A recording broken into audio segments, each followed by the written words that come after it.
Nilipoenda kujiintroduce kwa kina mke wangu, nilikataliwa. Sababu masikini na wao pia ni masikini.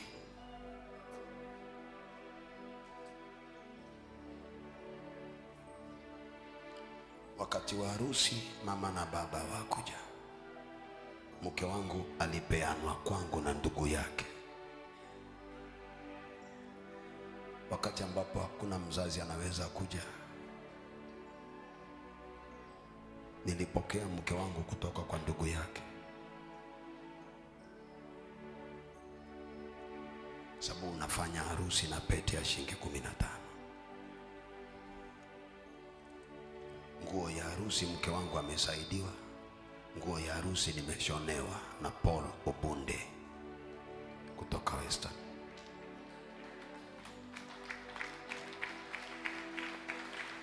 Kwa harusi praise and worship walikusanya pesa na wamama wakanunua soda, juice na biskuti. Keki nilinunuliwa na mama mmoja aliolewa na mzungu.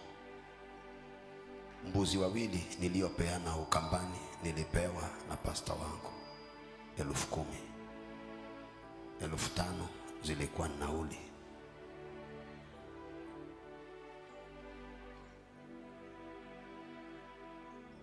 Leo hii mko kwao.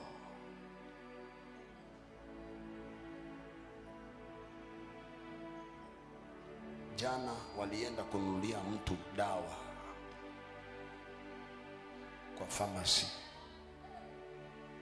Wanaofanya kazi kwa pharmacy wengine wakakataa, wakaingia ndani, hawatoki. Wanasema hawa ni watu wa Ministry of Health.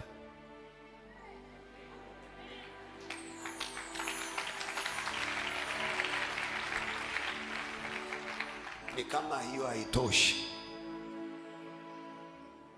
wale ambao hawakuja kwa harusi yake jana walikusanyika, wanaulizana na hawamjui na hawanijui. Wakauliza, alienda na gari moja, akauliza, huku kwa Muoki nani amekuja na hii gari?